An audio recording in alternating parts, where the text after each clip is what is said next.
Living in a small community, privacy is a currency more valuable than gold. Everyone knows which truck is yours. Everyone knows if you're home or if you're gone. There is a beauty in being known, sure, but there is a sacredness to the closed door, to the thoughts I only share with my wife, to the things I don't say out loud. In a world that demands we broadcast every breakfast and every opinion, keeping a few things just for us feels like an act of rebellion.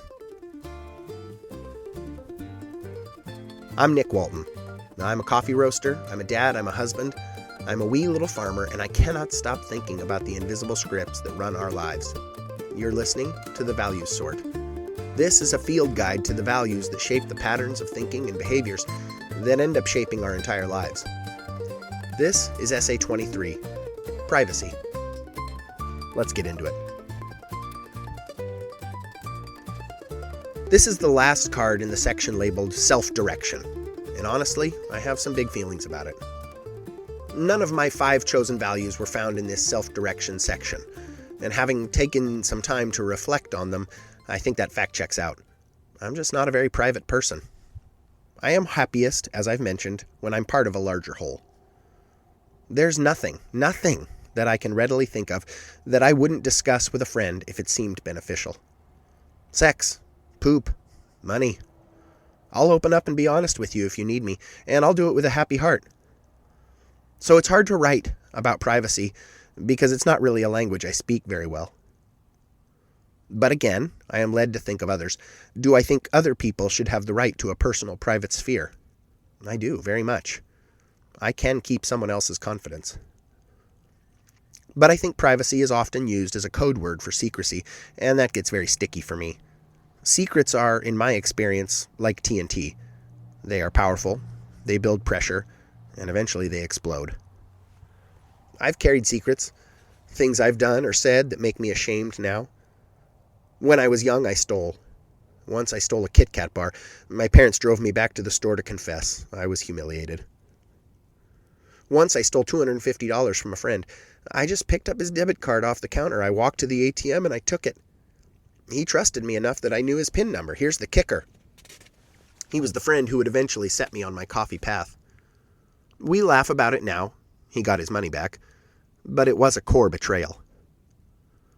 The betrayal wasn't just the theft. It was the secrecy. It was the hiding. That's the toxic side of privacy. The most toxic elements in my marriage, without question or hesitation, have been the moments when I've had a secret and not shared it with my wife. I'm ashamed that it's happened at all, and it's taught me what I said before. Secrecy is like TNT, building pressure, getting ready to blow up in my face. But certainly there is another side. Sometimes privacy isn't about hiding a crime. It's about the right to be unobserved. It's the right to be unfinished, to just have a bad haircut or a weird thought or a clumsy moment that belongs only to you and not to the public record. I carry a unique benefit that my children do not have. I remember when life could disappear, when it just did disappear. What if my stealing from a friend was available for viewing on YouTube? When I was 21, the home I grew up in burned to the ground. I was away at the time at forestry school discovering that I didn't like mensuration, so I had a few belongings with me, but everything else, everything my family owned, just went up in a puff of smoke. My dad said it took 10 minutes for the whole place to fall in on itself. He was working up in the barn, and the UPS man came tearing up the driveway, honking his horn. They sat there in the ditch together and watched it all burn. I imagine them weeping, and I imagine the UPS man holding my father tenderly as he watched everything go. I don't know that happened. I only hope that it happened. Dad's wedding ring, the tank of goldfish my mom and I kept, the game closet, the antiques, the new furniture my parents had finally purchased for themselves, and every printed photograph of my entire childhood gone in a moment. My childhood is now known only in my memory and in the stories we tell. There are precious few existent photographs to even prove I'm not a Highlander, to prove that I had a killer bowl cut. The fire and the bowl cut were both tragic in their own ways, but they were also private. Big chunks of my history were erased. I was given a sort of a clean slate, whether I wanted it or not. I used to bleach my hair in those days until it was a wispy, white, corpse-like mess, and then I'd mix Kool-Aid with KY jelly, and I'd use that to dye it multiple colors.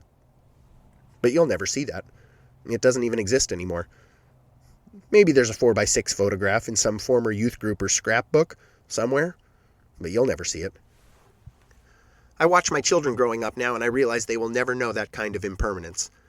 Most of what is important is stored digitally now. Files, documents, photographs, hundreds of video clips of them riding bicycles, all on the internet. They are on my phone. They are available on my laptop. They're available on your laptop.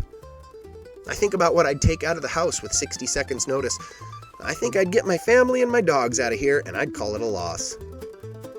Every move my children make, every bad haircut, every poorly chosen outfit is potentially braided into the foreverness of the internet. Their house can never burn down in the same way. The record is potentially permanent. My kids are affected by the weight of that potential. I think it interferes with their sense of self-direction. How can you figure out who you are if the audience never leaves the room? So while I am an open book, while I will tell you about my theft and my shame, my poop or my money, I'm realizing that privacy is a form of grace. It is the grace of the unrecorded moment. It's the freedom to make a mistake, to be unfinished, to let it drift away like smoke from a burning trailer house, rather than being stored in the cloud forever.